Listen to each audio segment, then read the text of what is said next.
Chapter 3, Terms of War. I had hours to prepare for war. By mid-morning, my writing desk was covered with papers, notes, counter-arguments, along with terms and conditions written in my most precise script. I'd barely slept, but my mind was sharp with a fury that sleep would only have dulled. If Adrian Blackwood thought he could summon me with a cold letter to my aunt and a veiled threat about discretion, he was about to receive a very thorough education. Somewhere between the third draft of my terms and the fourth, I realized my quill had stopped moving. I was staring at the words equal partnership and remembering the gold flooding his eyes, his voice dropping into something that was not quite human, and the effort it had cost him to pull it back. I dipped the nib again and kept writing.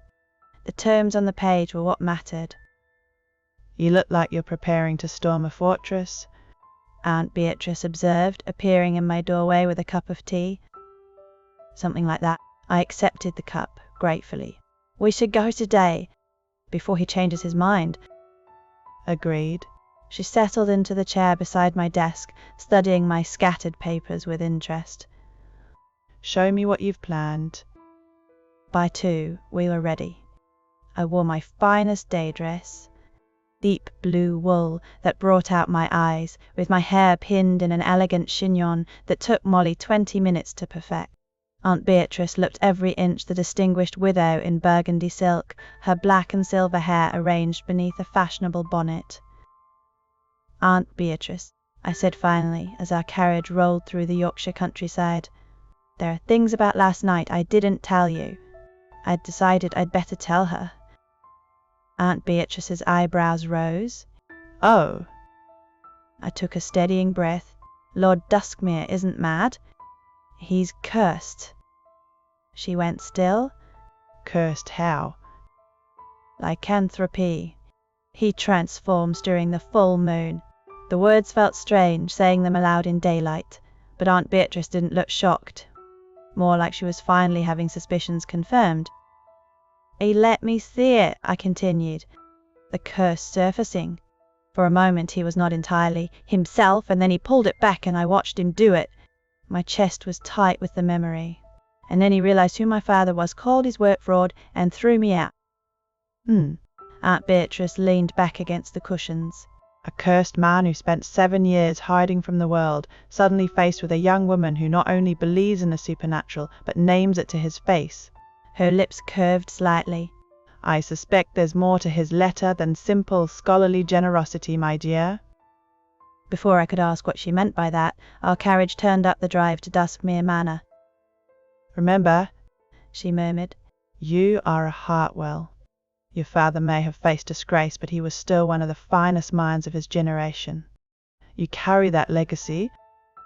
"And if I fail?" I asked. "You won't." Her confidence was absolute. "If you do, we'll face the consequences together." Duskmere Manor looked different in daylight. Less of a ruin and more a magnificent estate fallen into disrepair.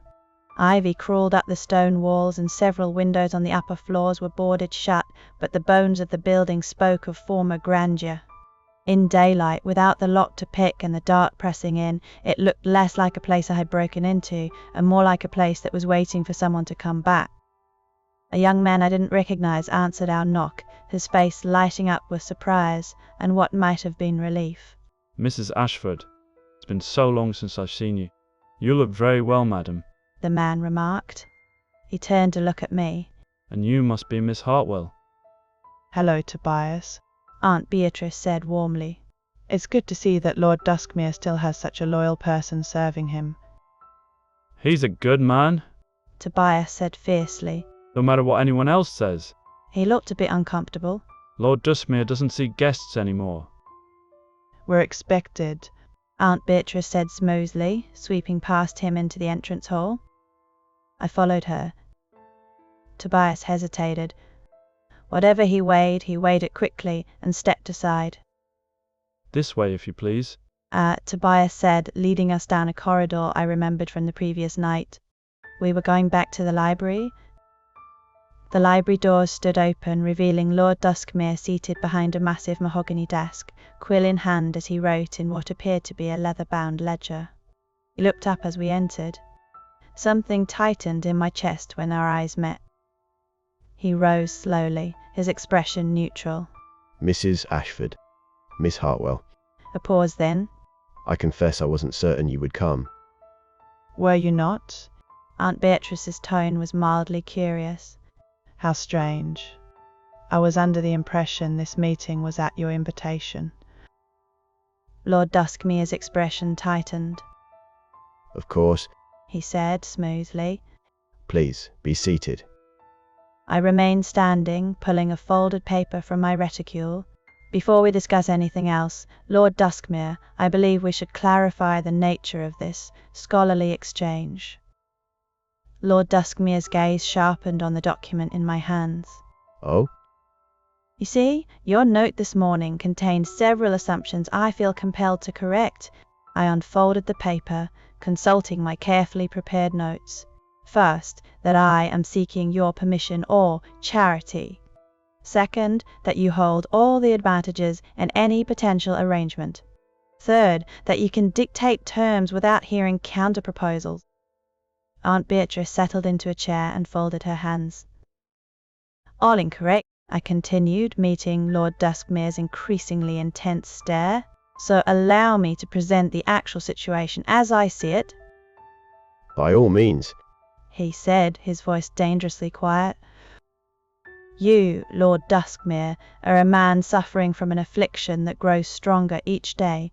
You've spent 7 years searching for a cure among these books, I said, gesturing at the towering shelves, and found nothing. Meanwhile, I am a researcher whose family specialized in precisely the kind of botanical remedies you need. Your father's theories were revolutionary, I interrupted, and dismissed by small minds who couldn't conceive of certain forces working through natural law. And you've seen evidence of what I can do, haven't you? I held his gaze. I diagnosed your condition from across a room. I cited texts I presume your own physicians have never read. Whatever you think of my father's name, you cannot deny what I know. Lord Duskmere's jaw tightened, but he did not deny it. You assume, Lord Duskmere said, stepping around the desk to face me directly, that I want your help. I assume you want to remain human? My voice was steady, despite his proximity, despite his gaze burning into mine. Am I wrong? He had come close enough that I could see the exhaustion under his eyes, the kind that did not come from a single bad night. For half a breath I let myself wonder what had put it there. Then I remembered what he had called my father, and I let the wondering go cold. We stared at each other. Aunt Beatrice's attention rested sharply on us both. A clock ticked somewhere in the vast room. The weight of thousands of books surrounded us like silent witnesses. What are your terms? Lord Duskmere asked finally. I consulted my notes again, though I'd memorized every word. Equal partnership in research. Full access to your library and any contacts you possess among those who know of such things. Complete transparency regarding your curse and its progression. And mutual respect. No more dismissing my father's work as fraud. No more threats about my reputation. In exchange for? He asked.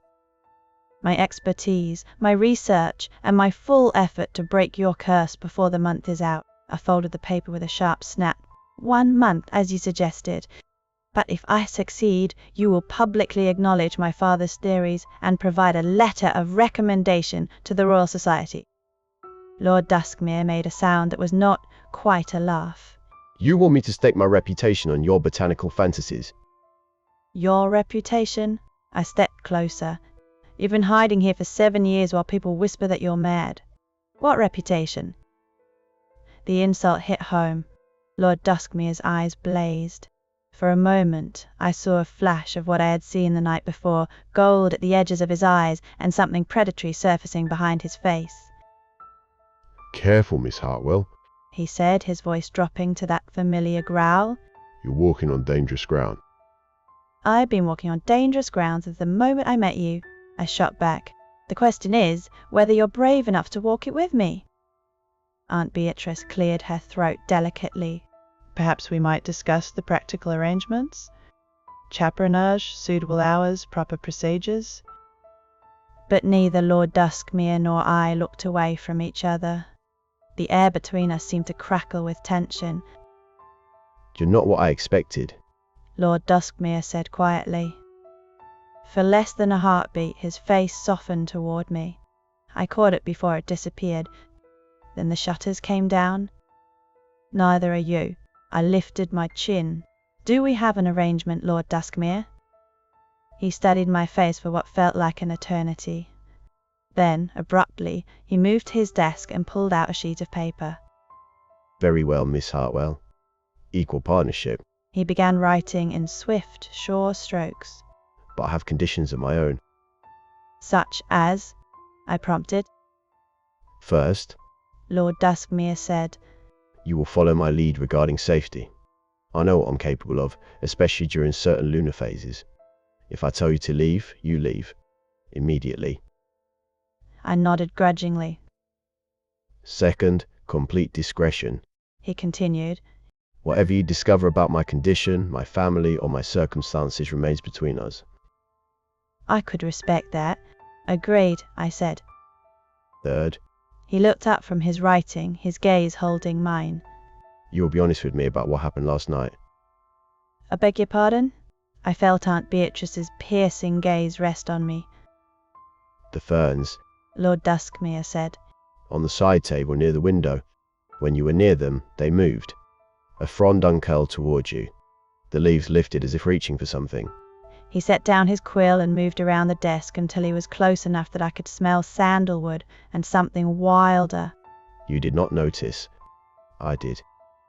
I stared at him. They're plants, I said. Plants move toward light, toward warmth. It's what they do, Not like that. he said quietly. I did not know what to say to that. I had been standing in a library in the middle of the night, focused on the man in front of me and the books around me. I had not been watching the ferns.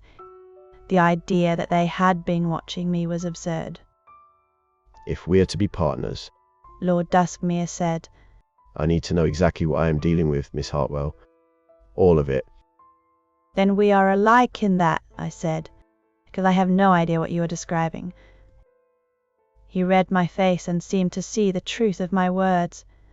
He nodded curtly and returned to the desk.